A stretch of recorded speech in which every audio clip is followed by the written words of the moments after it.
이번 시간에는 30번 인본주의부터 보도록 하겠습니다. 자, 인본주의 심리학에서 인간의 행동과 학습을 설명할 때 기초로 삼는 철학적 관점은 인본주의는 인간 존엄은 기본 전제로 하되 인본주의 심리학을 로저스나 메슬로우는 특히 메슬로우가 언급하기 위해 제3의 심리학이라고 그랬습니다. 제20세기를 지배했던 두 개의 심리학을 그냥 무작위로 제1, 제2의 개념으로 설정을 하되 제1의 심리학이라는 정신분석학은 인간이란 당사자도 모르는 무의식 세계에 잠재되어 있는 당사자도 모르는 과거의 경험에 의해서 인간의 행동이 돌출되게 된다라고 하는 과거 결정론, 무의식 결정론, 심리 결정론, 정신 결정론에 있습니다. 마치 운명 지어진 듯이. 그에 비해서 제2의 심리학이라고 할 수 있는 행동주의 심리학에서는 인간의 행동은 환경으로부터 주어지는 자극에 의해서, 즉 학습의 결과이다라고 하는 것처럼 환경으로부터 주어지는 자극에 의해서 반응을 표출함으로써 학습을 증명하게 된다 하는 환경 결정론적 입장에 있습니다. 바로 그걸 비판하고 등장하는 것이 제4의 심리학. 인간은 과거에 의해서 아니면 환경에 의해서 모든 행동을 결정지어진 듯이 따라만 가는 수동적 존재가 아니다. 인간은 자율적이고 주체적이고 자기 조절적이고 자기 제어적이고 자기 통제력이 있는 존재라고 바라보는 것이 인본주의 심리학이고, 그러한 입장의 철학적 접근을 실존주의라고 하고 있는 겁니다. 그래서 심리학에서는 인본주의 그리고 철학에서는 실존주의를 같은 개념으로 접근하시면 됩니다. 답은 2번이 되겠지요. 그래서 현상학도 있는데 그게 아니라 이론적 기초로 있는 것은 실존주의가 되겠습니다. 31번에 보시면 인본주의의 기본 관점은 인간을 통합적 관점으로 본다. 인간은 창조적 힘을 가지고 자신의 삶을 결정할 수 있다. 기본관. 인간을 인본주의는 통합적 관점으로 봅니다. 통합적 관점으로 보고 인간은 주관적 경험을 바탕으로 해서 삶을 스스로 이끌어간다. 자기주도, 자율, 주체 이런 단어를 강조합니다. 인간은 창조적인 힘을 가지고 자신의 삶을 결정한다라고 하는 것은 이건 아들러의 이론이 되겠습니다. 인간은 자아의 자율적 기능을 바탕으로 지속해서 사유와 관계하면서 발달한다. 자율적인 힘을 바탕으로 지속적으로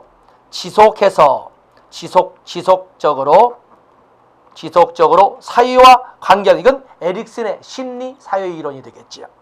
인간은 유아기와 청소년기까지 다섯 개의 단계를 거쳐 성격이 발달한다. 프로이드의 심리 성적 이론을 말하고 있고, 인간은 내적 충정보다 외적 자극에 의해서 동기화된다. 이것은 바로 행동주의 심리학을 말하고 있습니다.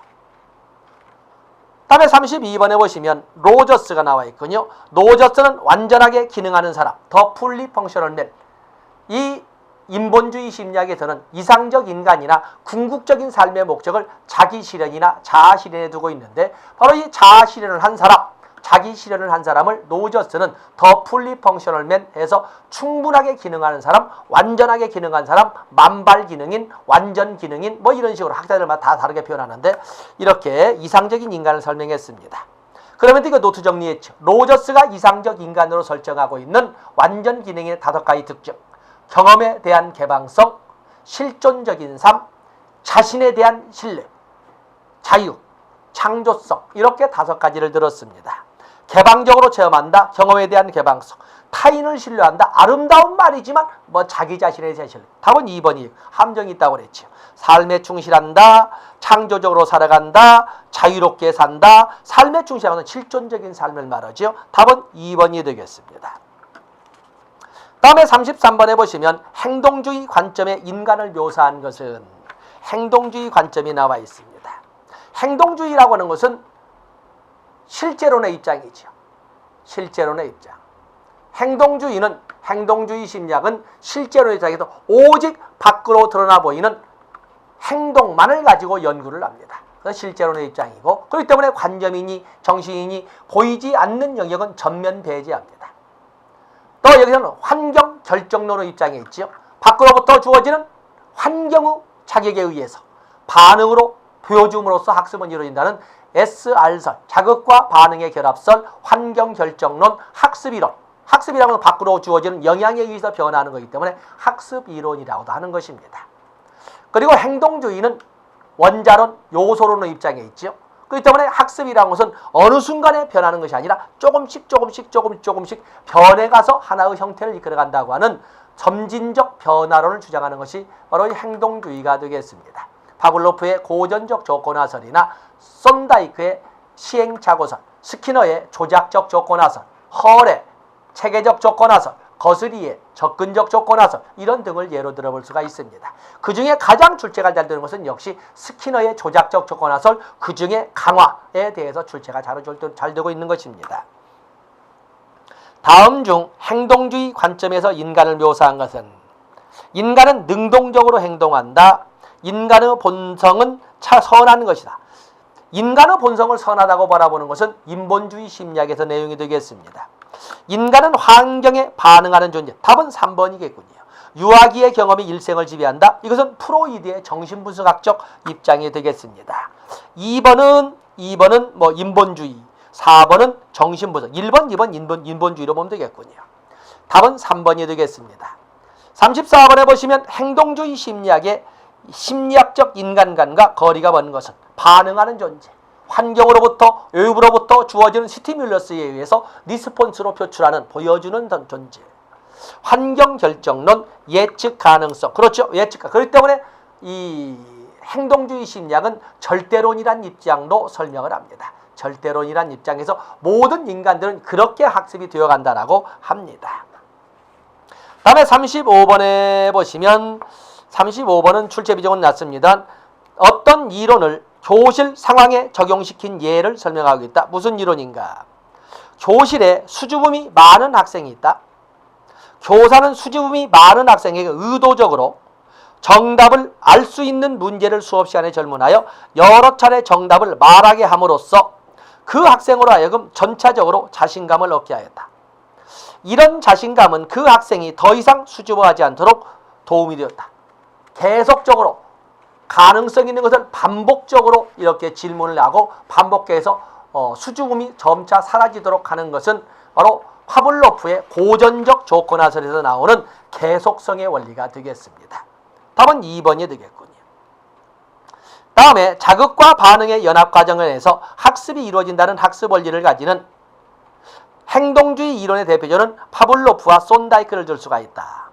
이들의 학습 법칙 중 유사한 법칙끼리 연결된 것은 파블로프는 학습의 원리를 4가지 정리되어 있지요. 4가지. 시간의 원리, 강도의 원리, 일관성의 원리, 그리고 계속성의 원리.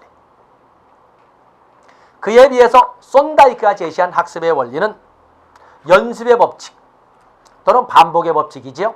또 효과의 법칙, 만족과 불만족의 법칙이지요. 그리고 준비성의 법칙 3가지를 냈는데 이 중에 유사한 것은 뭐다? 잦은 반복.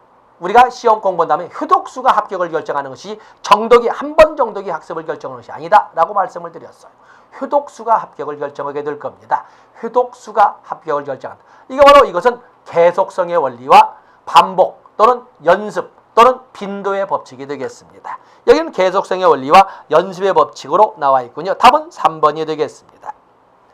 다음에 37번에 보시면 무엇을 설명하는 것인가?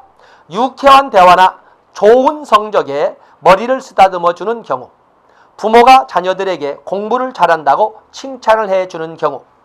자, 이렇게 공부를 잘하는 것은 바람직한 행동, 또 좋은 성적을 나타내는 것도 바람직한 행동입니다. 바람직한 행동이 더 자주 반복될 수 있도록 이런 행동의 발생 빈도를 높이는 것을 우리는 강화라고 합니다. 어떻게 그 행동의 발생 빈도를 높일 것이냐? 어떤 자극을 제공함으로써 정적 강화, 그에 비해서 어떤 방해 요인을 제거, 어떤 불쾌 자극을 제거해 줌으로써 발생 빈도를 높이는 부적 강화. 여기는 어떤 것을 칭찬을 해 줌으로써, 머리를 쓰다듬어 줌으로써, 이건 플러스니까 정적 강화가 되겠습니다. 답은 1번이 되겠네요. 다음에 부적 강화. 부적 강화 문제가 나와 있군요. 부적 강화는 행동의 발생 빈도를 높이되 방해 요인이나 불쾌 자극을 제거해 줌으로써, 마이너스 시켜 줌으로써 행동의 발생 빈도를 높인다라는 것을 부적 강화라고 합니다. 청소를 잘하는 학생, 바람직한 행동이지요. 청소를 잘하는 학생에게 더 앞으로도 청소를 잘할 수 있도록 놀이동산 자유이용권을 준다, 플러스 시켜 줌으로써 정적 강화가 되겠지요. 청소를 잘한 학생에게 칭찬한다. 칭찬을 해줌으로써 플러스 시킴으로써 정적 강화가 되겠어요. 청소를 잘한 학생에게 급식 당번에 제외시킨다. 그냥 불쾌자극을 제거시켜준다. 이것은 부적 강화가 되겠어요. 청소를 안 한 학생에게, 바람직하지 못한 학생에게, 바람직하지 못한 행동이니까 이건 금지를 시켜야 되겠지요. 청소를 안 한 학생에게 점심시간에 자유를 박탈했다. 무엇을 뺏어버림으로써 좋아하는 것을 배제시켜버림으로 마이너스 부적 처벌, 이 유형의 벌이 되겠습니다. 청소를 안 한 학생에게 반성문을 쓰겠다. 고통을 제시함으로써 앞으로는 청소를 잘하도록 한다. 이렇게 하는 거니까 청소, 이것은 정적 처벌 제1유형의 벌이 되겠습니다. 답은 3번이 되겠어요. 다음에 39번에 보시면 스키너 이론에서 강화교육은 크게 간격 강화와 비율 강화로 나눠진다. 비율 강화 예로 적절한 것은 내가 노트 정리할 적에 고정 간격 강화, 변동 간격 강화, 비율 간격 강화, 변동, 비율, 왜냐면 고정, 변동, 간격, 비율 설명. 고정이라고 하는 것은 정확한, 변동이라고 하는 것은 대략 평균적으로, 간격이라고 하는 것은 인터벌, 시간이나 기간, 비율이라고 하는 것은 개수나 횟수나 빈도수. 자, 여기 보면 비율 강화. 슬리퍼를 20컬레 완성할 때마다 10,000원을 주겠다. 슬리퍼 20개를 만들 때마다 10,000원. 이건 20개마다 그러니까 고정 비율 강화가 되겠네요. 매일 8시간 작업에 50,000원씩을 줬다. 매일 8시간. 이것은 간격, 고정 간격 강화가 되겠네요. 학습 동기 유발을 위하여 2시간마다 10분씩, 2시간마다 고정 간격 강화. 매 학기 최소한 한 과목씩, 매 학기 최소한 한 과목씩 A학점을 준다. 이것도 역시 간격의, 매 학기의 간격이죠. 간격 강화가 되겠습니다. 40번에 보시면 해녀가 불규칙하여, 참 불규칙하긴 하지만 2번에서 5번에 한 번 정도 해물을 채취하더라도 계속 잠수한다. 어떤 스케줄인가? 정확하게는 아니지만 대략 2번에서 한 5번 정도는 해물을 채취, 대략 변동 2번에 5번 비율 강화가 되겠습니다. 여러분이 집에서 많이 하는 것은 바로 41번. 여러분은 풀어갈 수 있죠? 41번. 다음에 44번을 보도록 하겠습니다. 나머지 41번, 42번, 43번 볼 수 있습니다. 44번에 보시면 다음 보기 후 설명에 해당하는 개념은 명조 엄마는 공부하기를 싫어하는 명조에게 명조가 좋아하는 컴퓨터 게임을 이용하여 학습 습관을 고쳤다. 컴퓨터 게임을 학습 습관을 고쳤다. 발생 빈도가 높은 행동을 발생 빈도가 낮은 공부, 숙제의 유인책, 강화물로 이용하는 것을 우리는 프리맥의 원리라고 하겠습니다. 그래서 별도로 문제를 출제를 했습니다. 프리맥의 원리 무조건 가지고 가시는 겁니다. 자, 이런 정도에서 행동주의를 마감을 짓고 이제는 우리가 피아제의 인지발달 이론을 보도록 하겠습니다. 피아제의 인지발달 이론을 보면 사과밖에 본 적이 없는 아이가 배를 보고 사과라고 했다. 피아제는 무엇이라고 설명했는가? 피아제는 인간의 인지를, 피아제는 대표적인 인지론자죠. 인지론자들의 입장은 인간의 행동이라고 하는 것은, 인간의 행동이라는 것은 개인과 환경의 상호작용의 산물이라고 설명을 합니다. 그렇기 때문에 인간들은 타고날 때부터 이미 환경에 적응할 수 있는 경향성, 그것이 인지기능, 지능이라고 하는데 그것을 가지고 태어나서 끊임없이 환경과 상호작용하면서 변화, 발달을 이끌어간다. 그 과정을 인지발달이라고 하고 그렇게 해서 만들어진 순간순간에 고정된 형태를 인지구조라고 하고 그것을 조직화된 것을 스키마라고 인지도식이라고 합니다. 인간은 어느 인간이나 스키너의 인지발달 이론도 그렇기 때문에 인지발달 이론을 발생론적 인지를 가지고 태어난다는 것입니다. 그러면서 모든 인간들은 인간의 인지발달의 형태는 똑같은 단계를 거치는데 기존의 태어날 때 가지고 있던 기본 스키마에다가 환경에 적응해가는 동화, 조절, 평형화 과정을 거쳐서 스키마 2, 동화, 조절, 평형화 거쳐서 스키마 3 매 순간에 끊임없이 환경과 상호작용하면서 기후환경, 온도환경, 습도환경, 소음환경, 인공환경, 자연환경 이런 적응 이 순간에도 저도 마찬가지고 여러분들도 마찬가지로 끊임없는 무수히 많은 환경과 상호작용이면서 당신들이 의식하고 있던 아니던 내가 의식하고 있던 아니던 지금도 내 인지는 발달해 간다는 것입니다. 환경과 상호작용에서. 동화라고 하는 것은 새로운 환경이나 새로운 자극을 기존에 알고 있는 인지구조, 스키마에 집어넣어버리는 것은 동화라고 그러고, 조절이라고 하는 것은 기존의 인지구조를 새로운 자극에 맞게 뜯어 고쳐서 각색하고 수정하는 것은 조절이라고 합니다. 사과밖에 없는 아이의 인지구조에는 사과만 있습니다. 그 때문에 배를 보고도 사과라고 하는 것은 기존의 인지구조에 새로운 자극을 집어넣어버린 거거든요. 이걸 우리가 동화라고 합니다. 동화라고 하는 것은 편안함을 가져다 줄지는 모르지만 상대적 퇴보를 가져오고 더 이상의 진보는 없는 거죠. 그러나 조절이라고 하는 것은 고통을 수반하지만 그대로 질적 변화를 가져와서 결국에 우리가 흔히 말하는 인지 발달의 개념은 조절이라고 설명할 수가 있는 것입니다. 여긴 동화가 되겠어요. 다음에 46번 보시고 47번 피아제의 인지 발달 단계가 순서대로 바르게 이어진 것은, 이건 뭐 기본 암기하고 있어야 되겠죠. 그래서 뭐 영아기 정도면 감각 동작기, 영아기라고 하지만 한 2살 정도까지, 그래서 감각 동작기를 설명을 하되, 거기도 6단계 설명했지요. 반사활동기, 그래서 반사활동, 이 영유아기 특히 신생아기로부터 짧은 시기에 많은 반사활동이 있는데, 거기 오면 생존반사로서 흡입반사나 연화반사, 저착기 반사 이런 것이 있지 않습니까? 그에 비해서 원시반사로서 바빈스키 반사, 화학반사, 또 모로반사, 또 수영반사, 뭐 이런 등등의 이런 원시반사들도 있다고 그랬습니다. 또 첫 번째 단계는 반사활동기, 다음에 1차 그죠? 1차 순환반응기, 2차 순환반응기, 그리고 네 번째 단계로 2차 도식의 협응기, 다섯 번째 단계로 3차 순환반응기, 그리고 여덟 번째 단계 18개월에서 한 24개월 정도까지를 통찰기, 이렇게 설명해서 감각 동작기를 또 인지발달 단계로 6개의 단계로 나누어서 설명을 합니다. 거기 오시면 거기에서 감각 동작기, 다음에 2살에서 한 7살까지 우리의 학령 단계로 본다면 어린이집 단계에서 유치원 단계를 포함한 개념으로 전조작기를 전개념기와 직관적 사고기로 나누어서 설명을 했습니다. 각각의 단계 다 특징 보는 겁니다. 그리고 초등학교 단계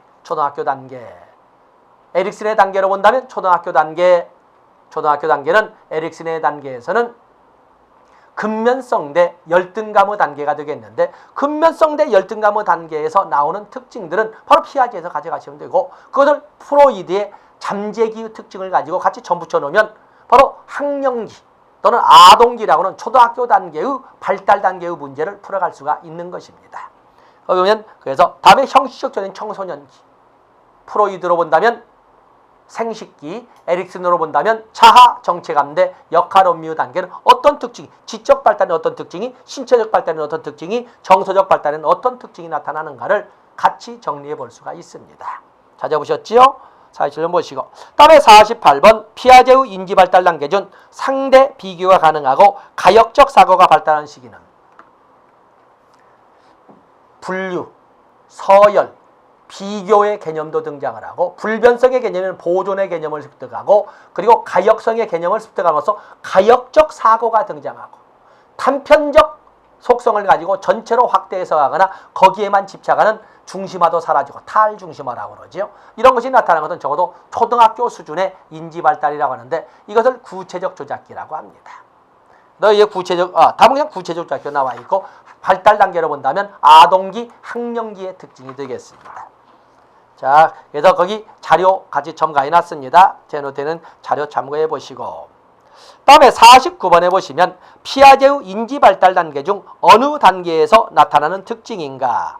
가역성이 획득되는 시기, 다 획득해놨고, 보존, 또 보존의 하위 개념으로 보존, 불변성이란 개념입니다. 하위 개념으로 동일성, 보상성, 가역성의 개념이 되게 되고, 그런 과정을 통해서 가역적 사고가 가능해지고 분류, 서열, 비교의 능력을 갖추게 되고, 이때부터 직관적 사고에서 논리적 사고로 전환이 이루어지고 중심화에서 벗어나는 탈중심화가 나타나고, 이런 것을 볼 수 있는 것이 초등학교 단계라고 할 수가 있습니다. 논리적 사고가 가능해지고 언어 사용이 복잡해지고 무게의 보존 개념이 획득되고 분류, 서열, 조작 능력이 생기고, 이것은 초등학교 단계 아동기 또는 학령기, 또 그런가 하면 프로이드 단계로 본다면 잠재기, 그리고 인지 발달, 피아제의 이론을 본다면 구체적 조작기가 되겠습니다. 다음에 50번에 보시면 피아제의 발달 단계에서 논리적 추상적 사고력이 나타나는 습득되는 시기는, 자, 논리적 추상적 사고는 프로이드의 피아제의 인지 발달 단계로 본다면 형식적 조작기, 이것을 우리의 생애 주기로 본다면 이 시기를 청소년기라고 하는데, 에릭슨은 이 시기를 자아 정체감대 역할음미의 단계, 그리고 프로이드는 이 시기의 단계를 생식기라고 설명을 했어요. 때문에 이 시기의 가장 큰 발달 가업은 자아 정체감의 형성이라는 발달 가업을 가지고 있는데, 이 시기의 지적 발달은 바로 피아제가 말하는 것처럼 추상적 사고가 가능하다, 조합적 사고가 가능하다, 가설을 이용한 가설 연역적 사고가 가능하다. 또 그런가 하면은 말하자면 현실 지향성이 아니라 미래 가능성 지향적 사고가 가능하고, 복합적 사고, 다차원적 사고도 가능하다. 조합적 사고 같이 연결해서 볼 수 있습니다. 그리고 경험해보지 않고도 미래에 대한 예측이 가능해진다. 이런 것 등이 청소년기의 특징이 되겠습니다. 그렇기 때문에 이 청소년기의 특징을 보시면, 거기 보시면 전 논리적 추상적 사고는 형식적 조작기가 되겠어요. 그런가 하면 정서적 측면이나 신체적 측면으로 본다면 이 시기는 사춘기, 심리적 이유기, 질풍노도의 시기, 주변인의 성향이 강한 시기, 이런 식으로 설명하는 그때가 되지 않겠습니까? 각각의 단계를 이렇게 보시면 됩니다. 또 그런가 하면 이 피아제가 말하는 형식적 조작기는 청소년기로서 청소년기만의 자아 중심성이 존재를 하는데, 개인적 우화나 상상의 청중과 같은 단어도 여러분들이 청소년기의 특징으로 같이 접목해 놓으시면 됩니다. 다음에 51번에 보시면 다음 용어들이 특징적으로 나타나는 시기는 집단독백, 집단독백이라고 하는 전조작기의 자아중심성, 자기중심성 속에서 나타나는 것입니다. 아직 전조작기 초등학교를 입학의 전 수준의 애들의 수준은 자신의 생각과 타인의 생각을 구별하지 못합니다. 때문에 여럿이 같이 놀면서 언제나 이야기를 자기중심적으로만 이야기를 끄집어가고 다른 애들은 듣기만 하는 그런 것이 나오는데, 집단독백이라고 합니다. 때문에 전조작기에 보면 물알론적 사고, 자기중심적 사고, 상징적 사고, 인공론적 사고, 신념론적 사고, 꿈과 현실을 구별하지 못하는 거죠. 또 그런가 하면 직관적 사고, 또 중심화, 이런 특징이 쭉 나타납니다. 때문에 집단, 중심화나 자기, 전조작기가 되겠어요. 52번에 보시면 한국인은 과자를 한 개 가지고 있으면서 어머니에게 더 달라고 조르고 있다. 어머니는 한국이가 가지고 있는 과자를 둘로 쪼개어 한국이에게 돌려주었다. 한국이에게 돌려주었다. 그 결과 한국인은 더 달라 하지 않고 망정하게 되었다. 피아제의 어느 단계가 아직은 분류의 개념, 불변성의 개념을 터득하지 못했다. 터득했다 그러면 구체적 개념, 터득하지 못했다 그러면 전조작기가 되겠습니다. 다음은 2번이 되겠어요. 그 다음에 53번에 보시면 피아제의 지적 발달 이론 중 아동의 사고는 급격한 진전을 보이며, 이때 일반적인 것으로 관점이 확대되어 내적 표상을 여러 가지 방법으로 조정할 수 있게 되어 자기중심에서 벗어나 탈중심화가 이루어진다. 탈중심화 단어 나와 있지요. 탈중심화가 이루어졌다라고 하는 것은 구체적 조작기, 탈중심화 구체적 조작기가 되겠어요. 자, 그래서 피아제의 인지발달 이론 맞습니다. 다음에 54번에 보시면 파슨스의 사유의 4가지 차원의 체제를 하위 체제로부터 상위 체제로 바르게 나열한 것은, 우리가 체계에 대한 이론은 다양한 이론들이 나오는데 주로 출제가 되는 것은 브롬펜 브루너의 생태 체계 이론이 이제 출제가 더 잘 될 것이고, 그런가 하면 이렇게 파슨스의 체계 이론, 가장 상위에 있는 체원은 누구에게나 적용되는 포괄적인 문화나 생활 양식의 개념이라고 할 수 있는 문화체계, 그 밑에는 실제적인 그 사유를 운영하는 제도로서의 개념 사유체계, 정치제도, 경제제도, 사유제도 쭉 있지요. 그리고 그 밑에 체계는 구체적인 역할 담당자로서의 인격체계, 그리고 가장 하위에서는 존재하는 것들로서의 예비 개념으로 설명할 수 있는 행동적 유기체, 이렇게 설명할 수가 있습니다. 근데 문제는 여기서는 하위체계부터 설명을 하니까 행동적 유기체, 인격체계, 사유체계, 그리고 문화체계, 이렇게 넘어가시면 되겠습니다. 자, 여러분들이 찾아보시고. 다음에 55번에 보시면 유설잡지에 매료된 사람이 유설잡지 퇴치운동에 적극 참여하는 방어기제는, 자, 방어기제가 이렇게 쭉 나와 있습니다. 방어 기제는 이 내용도 중요하지만 노트 정리했지. 방어 기제의 주체는 뭐다? 바로 자아였습니다. 자아가 어떠한 위험이나 스트레스에 직면했을 때 자신도 모르는 사이에 스스로를 지키기 위해서, 자신도 모르는 사이가 무의식적이라고 하는 거죠. 그래서 주체는 자아, 에고고 방법은 자신도 모르는 무의식적으로 사용하는 심리적 기제를, 자신을 보호하기 위해서 자신도 모르는 사이에 사용하는 심리적 기제를 방어 기제라고 합니다.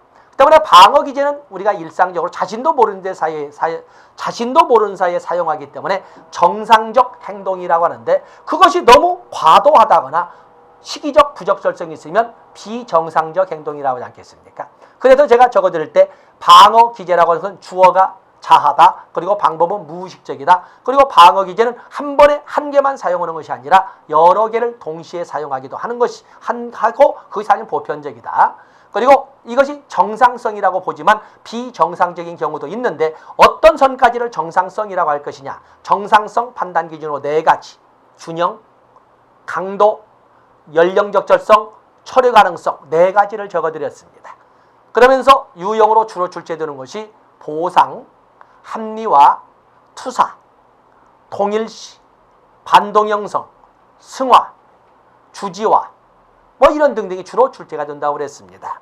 거기 보시면 유설 잡지에 매료된 사람이 자신의 마음과는 정반대의 행동에 더 강하게 이렇게 과시하는 것은 반동 형성이라고 합니다. 다음의 방어 기제는 나그네가 맛있는 과일이 열려있는 산을 지나면서도 따먹을 수가 없었다. 저 과일은 실 거야. 따봤자 먹지도 못하는데, 이렇게 변명하는 것은 합리화라고 합니다. 1번에 나와 있군요.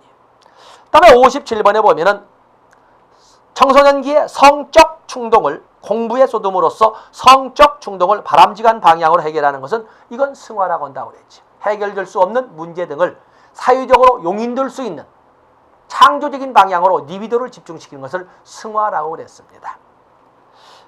다음 사례를 가장 잘 설명하고 있는 적응 기제는, 학교에서 선생님께 야단을 맞은 철수는 그날 집에 가자마자 어머니께 오늘 반찬이 맛이 없다고 심한 불평했다. 자기의 스트레스를 야기한 대상에게 스트레스를 풀 수 없으니까 괜히 관계없는, 그리고 힘없는 쪽에다가 풀어버리는 것을 전의라고 설명을 합니다.